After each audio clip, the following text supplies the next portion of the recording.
Chào các bạn, chúng ta đã cùng Lan khép lại một ngày đầu tiên đầy bỡ ngỡ ở thành phố lạ.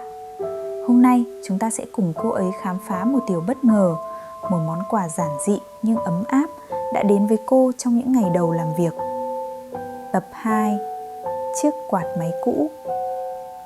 Cái nóng như thiêu đốt. Trong căn phòng trọ nhỏ hẹp cuối dãy, mỗi hơi thở đều là một cuộc vật lộn.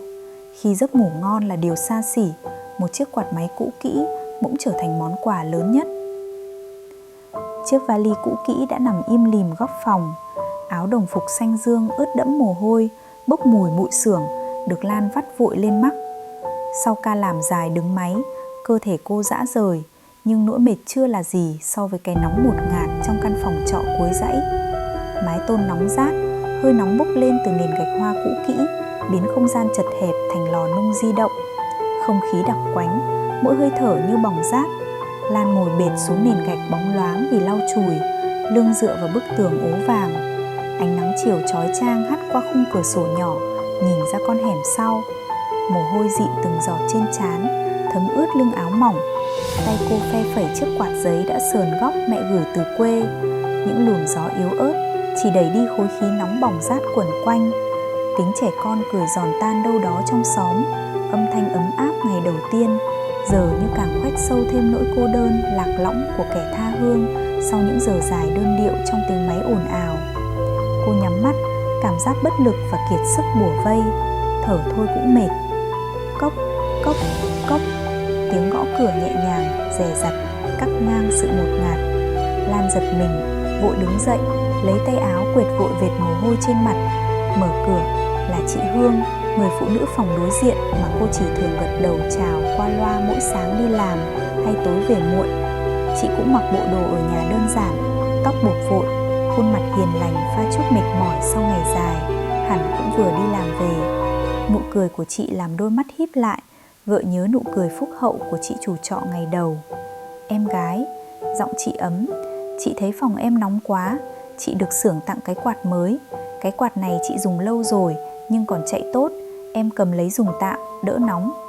Trên tay chị là một chiếc quạt máy nhỏ, lồng nhựa đã ngả màu vàng ố, loang lổ vết chảy xước, lớp sơn bạc bong chóc để lộ màu nhựa đen bên dưới, cũ kỹ không kém gì chiếc vali hay đôi giày bảo hộ sườn gót của Lan. Lan đứng sững, đôi tay chai sạn nắm chặt vào nhau, miệng cô mở nhưng nghẹn lời, ngỡ ngàng như cái đêm đầu nhận chìa khóa phòng trọ. Một cảm giác ấm áp lạ lùng bất ngờ xóa tan phần nào nỗi ngột ngạt đang đè nặng. Lan đặt chiếc quạt lên chiếc bàn nhựa ọp ẹp cắm điện.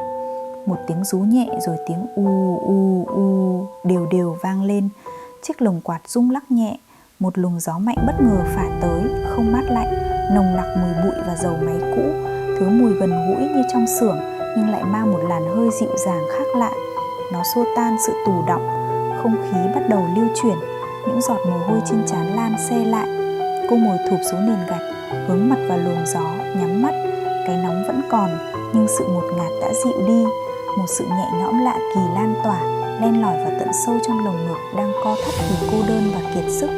Câu nói của bố vang lên trong tâm trí, giống như những dòng cô ghi trong cuốn sổ nhỏ đêm đầu tiên.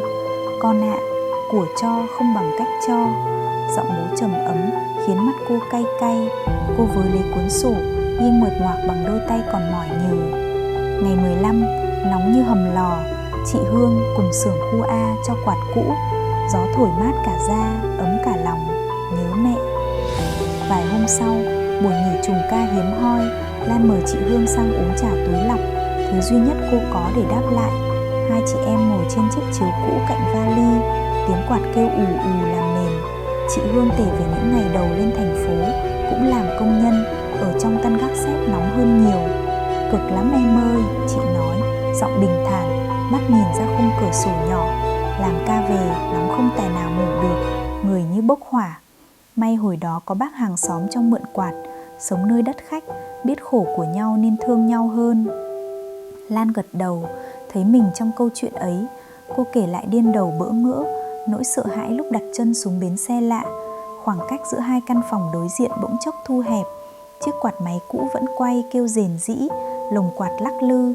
Luồng gió giờ không chỉ xua đi cái nóng thiêu đốt sau ca làm, nó như thổi bay lớp bụi cô đơn, lạc lõng đã bám đầy Lan, từ cái đêm đầu tiên nằm nghe tiếng chó sủa xa xa.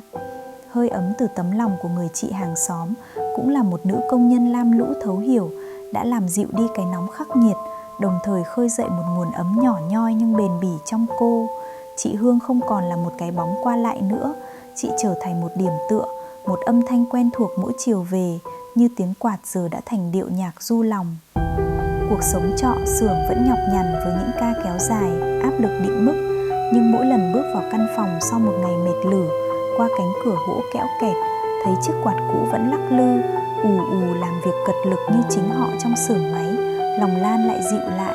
Tiếng kêu rè rè dường như lời nhắc thủ thỉ về lòng tốt, về sự đồng cảm giữa những phận đời vất vả nơi nó nhỏ nhoi, thậm chí tạm bợ như căn phòng trọ và công việc của cô, nhưng chân thật và ấm áp vô cùng, xua tan cái mệt mỏi triền miên giữa nhọc nhằn cơm áo và cái nóng như thiêu.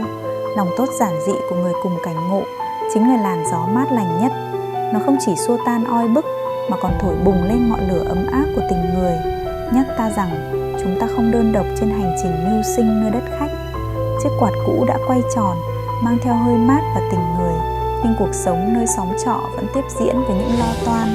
Khi đồng hồ điểm khuya, bụng đói cồn cào sau ca tăng ca mệt lử, Lan sẽ tìm thấy điều gì đang chờ đợi. Hãy đón xem tập 3, bữa cơm muộn của ngày tăng ca, vào lúc 6 giờ tối thứ 5 tuần này. Nhớ like, subscribe và chia sẻ cảm nhận của bạn. Những câu chuyện đồng cảm là động lực lớn cho kênh. Chằm chằm